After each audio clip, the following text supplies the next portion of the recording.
When it comes to many types of video games, particularly PvP games where you get to choose from a cast of characters, one topic seen throughout is the idea of something being outclassed.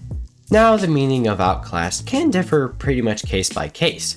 Some would just say it's when an option is a lot better than another, like the Splash-O-Matic in the Undercover umbrella. But what I mean by outclassed is when a weapon tries to do the same thing as another weapon, yet the trade-off it gets by being different than another weapon just isn't worth it. Meaning, in competitive play, there really isn't a reason to play the outclassed weapon outside of some very niche situations.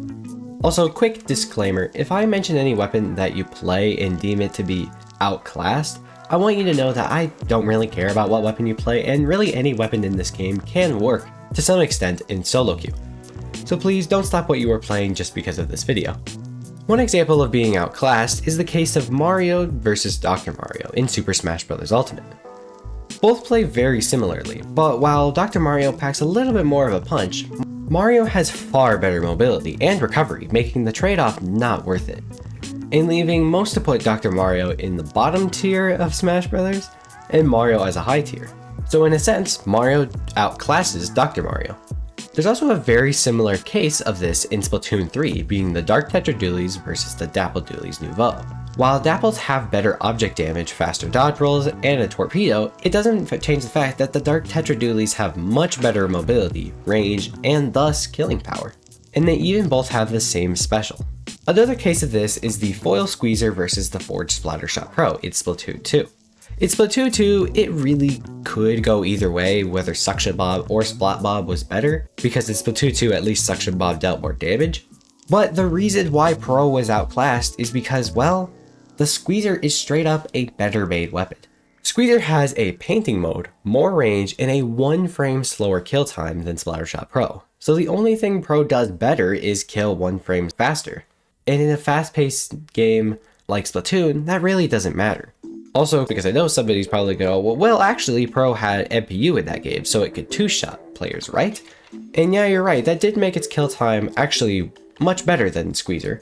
But please note that both of these weapons needed Object Shredder and Special Power-Up in order to use their bubble combo correctly. And you can't really fit Object Shredder and Special Power-Up on an MPU build. Now, in all of these situations, the outclassed option is pretty bad compared to what's outclassing it. But some weapons in Splatoon 3 are outclassed, yet they aren't low tier or even mid. Take the Splat Dualies for example. While Splash outclasses it in pretty much every way, that doesn't mean this weapon is bad. Quite the opposite. Splat Dualies, in my opinion, are very good right now. There just really isn't a reason to play it over Splash besides you like Dualies better. Another example of the same kind of thing happening is the Neo Splash-O-Matic versus the Tenatech Splattershot. You can really go either way on the topic of which is the better main weapon, Splattershot or Splash-O-Matic, but you can't really argue that T-Tech has the better sub-weapon.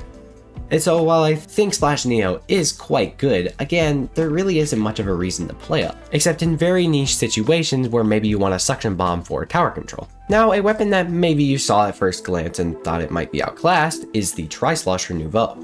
It has the same sub as the Sloshing Machine, which is a top tier, and it also has a worse special. So Machine outclasses it, right? It's just the better bucket. Well, no. While they are both buckets, Tri has a much more aggressive playstyle. Fizzy and Tacticooler complement this quite well. And Machine has a much more passive playstyle, more trying to zone out your opponent than get in their faces. And this is helped a ton, again, by the main and sub special synergy.